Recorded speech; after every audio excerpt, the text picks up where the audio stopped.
Elon Musk wants to buy Twitter. He's offered to buy it for $54.20 a share in cash.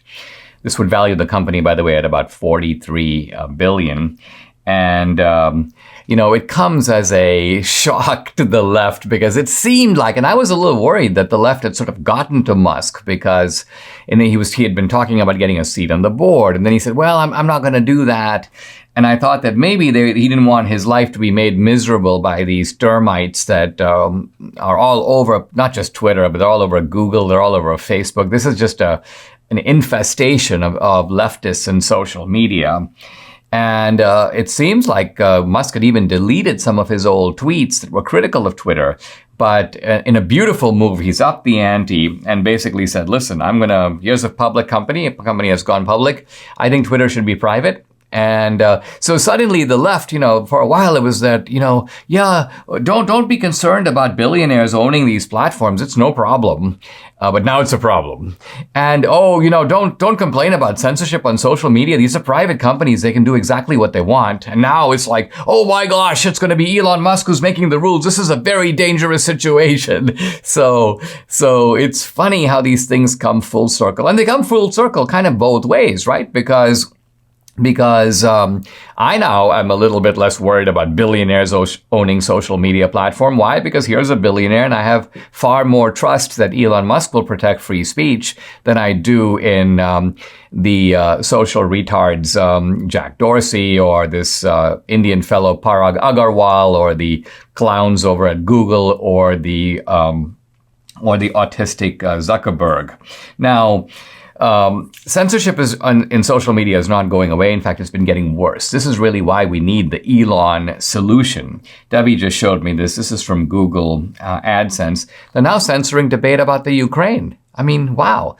First it was the election, then it was COVID, then they started throwing in other issues. It was abortion and the trans and climate change, and now Ukraine. I'm just going to read a line or two. It says we have already been enforcing on claims related to the war in Ukraine when they violate existing policies. And they're saying that these restrictions are include but not limited to claims that imply victims are responsible for their own tragedy, or similar instances of victim blaming, such as claims that Ukraine is committing genocide or deliberately attacking its own citizens. So what they seem to be saying is that you can't say any of these things regardless of the truth or the accuracy or inaccuracy of what you're saying. And in the fog of war, there always are competing claims. I guess what part of what these social media companies do is they take refuge in, well, we're going to be relying on official sources of information, but the official sources are propaganda. I mean, Russia's putting out propaganda. The United States government has kind of by its own admission putting out propaganda, and Ukraine is putting out propaganda. So the official sources in that sense are not fully trustworthy. But back to Elon Musk. Look, here's a guy who's willing to put, $40 billion on the line. So this is a guy who cares deeply about free speech and is willing to put his money where his mouth is. He sends his letter to the board of Twitter, and he says that Twitter has the potential, extraordinary potential, he says. And he says, I will unlock it.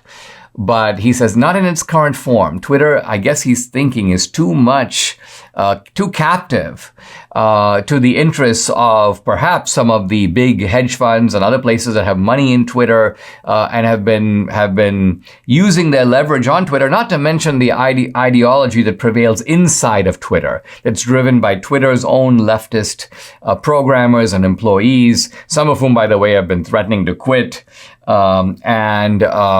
And I hope they do quit.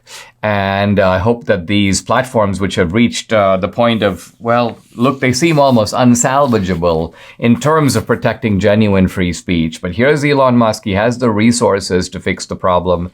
He seems to have the will to do it and the good intentions to do it.